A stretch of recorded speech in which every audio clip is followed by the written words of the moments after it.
Hello aspirants, good morning. Welcome to free job guide Telugu YouTube channel. ఇవాళ వీడియోలో 23 August రోజున Telugu news papers అయినటువంటి ఈనాడు, సాక్షి, నమస్తే తెలంగాణలో వచ్చినటువంటి గవర్నమెంట్ జాబ్ అప్డేట్స్ ఏవైతే ఉన్నాయో వాటన్నిటి గురించి మనం ఈ వీడియోలో తెలుసుకోబోతున్నాం.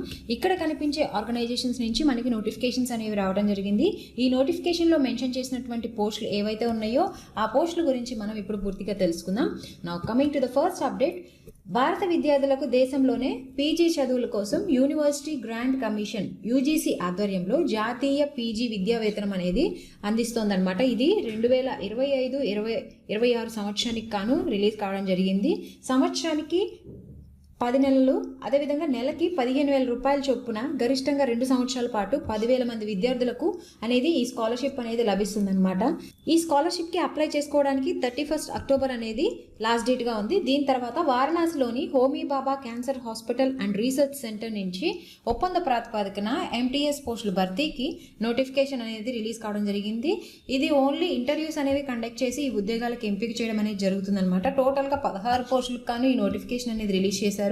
ఎవరైతే అర్హులైనటువంటి అభ్యర్థులు ఉంటారో వాళ్ళు ఆగస్టు 25-26 తేదీల్లో ఇంటర్వ్యూకి హాజరు కావచ్చు. దీని తర్వాత ఆగస్ట్ 23 అంటే ఇవాళ అప్లికేషన్ డేట్స్ క్లోజ్ అయిపోయే నోటిఫికేషన్స్ ఏవైతే ఉన్నాయో అవన్నీ ఒకసారి చూద్దాము. ఫస్ట్ అప్డేట్ ఏంటంటే బోర్డర్ సెక్యూరిటీ ఫోర్స్లో 3,588 ఉద్యోగాలకు సంబంధించి నోటిఫికేషన్ వచ్చిన సంగతి మనందరికీ తెలిసిందే. ఎవరైతే 10th క్లాస్ క్వాలిఫై ఉన్నారో వాళ్ళందరూ కూడాను ఈ ఉద్యోగాలకు అప్లై చేసుకోవచ్చు. సో ఈ బోర్డర్ సెక్యూరిటీ ఫోర్స్ గురించి కంప్లీట్ డీటెయిల్ వీడియో అనేది మన ఛానల్లో ఉంది. ఇంకా ఎవరైతే ఆ వీడియో చూడలేదో ఆ లింక్ అనేది కూడా నేను మీకు కింద డిస్క్రిప్షన్లో మెన్షన్ చేస్తాను, మీరు వెళ్ళి ఆ వీడియోని చూడొచ్చు.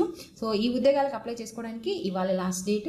దీని తర్వాత ఎన్టీహెచ్లో 24 యంగ్ ప్రొఫెషనల్ పోస్టుల భర్తీకి నోటిఫికేషన్ అనేది రావడం జరిగింది. ఎవరైతే బీటెక్, ఎంఎస్సీ, పీజీతో ఉత్తీర్ణతో పాటు వర్క్ ఎక్స్పీరియన్స్ ఎవరికైతే ఉంటుందో వాళ్ళందరూ కూడా ఈ ఉద్యోగాలకు అప్లై చేసుకోవచ్చు. దీని తర్వాత ఎన్ఐఏబిలో 14 టెక్నికల్ అసిస్టెంట్ పోస్టుల భర్తీకి నోటిఫికేషన్ అనేది రావడం జరిగింది. ఎవరైతే డిగ్రీ, బీఫామ్, బీవీఎస్సీ, అదేవిధంగా పీజీ, పీహెచ్డీ ఉత్తీర్ణతో పాటు వర్క్ ఎక్స్పీరియన్స్ ఉన్న వాళ్ళు ఈ ఉద్యోగాలకు అప్లై చేసుకోవచ్చు. దీని తర్వాత ఎన్ఐహెచ్లో 14 ప్రొఫెసర్ పోస్టుల భర్తీకి నోటిఫికేషన్ అనేది రావడం జరిగింది. పీజీ ఉత్తీర్ణతో పాటు వర్క్ ఎక్స్పీరియన్స్ ఉన్న వాళ్ళు కూడా ఈ ఉద్యోగాలకు అప్లై చేసుకోవచ్చు అనమాట. సో నేను ఇక్కడ మెన్షన్ చేసినటువంటి పోస్టులన్నిటికీ కూడా అప్లై చేసుకోవడానికి ఇవాళే లాస్ట్ డేట్. దీని తర్వాత ముంబై పోర్ట్ అథారిటీ నుంచి కాంట్రాక్ట్ బేసిస్న చీఫ్ మేనేజర్, సీనియర్ మేనేజర్ పోస్టుల భర్తీకి నోటిఫికేషన్ అనేది రిలీజ్ కావడం జరిగింది. టోటల్గా 15 పోస్టులకు గాను ఈ నోటిఫికేషన్ అనేది రిలీజ్ చేశారు. ఈ ఉద్యోగాలు అనేవి business development, environment, legal, ICT విభాగాల్లో ఈ పోస్టులు అనేవి భర్తీ చేస్తారు. దరఖాస్తుకి అప్లై చేసుకోవడానికి మనం ఇక్కడ కనిపిస్తున్నటువంటి అఫీషియల్ వెబ్సైట్లోకి వెళ్ళి అప్లై చేసుకోవాల్సి ఉంటుంది. నెక్స్ట్ అప్డేట్ ఏంటంటే బీఈఎంఎల్ లిమిటెడ్ నుంచి GM, CGM, DGM assistant manager పోస్టుల భర్తీకి నోటిఫికేషన్ అనేది రిలీజ్ కావడం జరిగింది. టోటల్గా 26 పోస్టులకు కానీ నోటిఫికేషన్ అనేది రిలీజ్ చేశారు. ఇందులో విభాగాలు ఏంటంటే ఫైనాన్స్, హెచ్ఆర్, రోలింగ్ స్టాక్, రాజభాష తదితర విభాగాల్లో ఈ పోస్టులు అనేవి భర్తీ చేస్తారు. దరఖాస్తు విధానం అనేది ఆన్లైన్లో అప్లై చేసుకోవాల్సి ఉంటుందన్నమాట. ఇక్కడ కనిపిస్తున్నటువంటి అఫీషియల్ వెబ్సైట్లోకి వెళ్ళి మిగతా వివరాలను తెలుసుకోవచ్చు.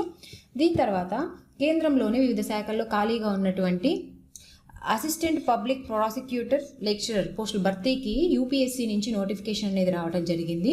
ఇందులో ఉండేటటువంటి సబ్జెక్ట్స్ ఏంటంటే శాఖలు కానీ సబ్జెక్ట్స్ కానీ CBI, botany, economics, history, home science, sociology, zoology ఈ సబ్జెక్ట్స్లో అదేవిధంగా ఈ విభాగాల్లో ఈ పోస్టులు అనేవి భర్తీ చేస్తారు. దరఖాస్తు అనేది ఆన్లైన్లో అప్లై చేసుకోవాల్సి ఉంటుంది. అప్లై చేసుకోవడానికి చివరి తేదీ వచ్చేసరికి సెప్టెంబర్ 11 అనమాట. మిగతా వివరాలకి ఇక్కడ కనిపిస్తున్నటువంటి అఫీషియల్ వెబ్సైట్లోకి వెళ్ళి తెలుసుకోవచ్చు. సో ఇవి మనకి ఇవాల్టి తెలుగు న్యూస్ పేపర్స్ అయినటువంటి ఈనాడు, సాక్షి, నమస్తే తెలంగాణలో వచ్చినటువంటి గవర్నమెంట్ జాబ్ అప్డేట్స్ అనమాట. సో ఇటువంటి అప్డేట్స్ అన్నీ కూడాను నేను మీకు ఎప్పటికప్పుడు టెలిగ్రామ్ ఛానల్లో త్రూ ఇన్ఫోగ్రఫిక్స్ రూపంలో ఎప్పటికప్పుడు అప్డేట్ చేస్తూ ఉంటాను. ఎవరైతే టెలిగ్రామ్ ఛానల్లో జాయిన్ అవ్వలేదో వాళ్ళందరి కోసం టెలిగ్రామ్ లింక్ అనేది కూడా నేను మీకు కింద డిస్క్రిప్షన్లో మెన్షన్ చేస్తాను, మీరు టెలిగ్రామ్ ఛానల్లో జాయిన్ అవ్వచ్చు. సో ఇలాంటి మరిన్ని జాబ్ అప్డేట్స్ కోసం please follow our free job guide Telugu YouTube channel. Thank you. Have a nice day.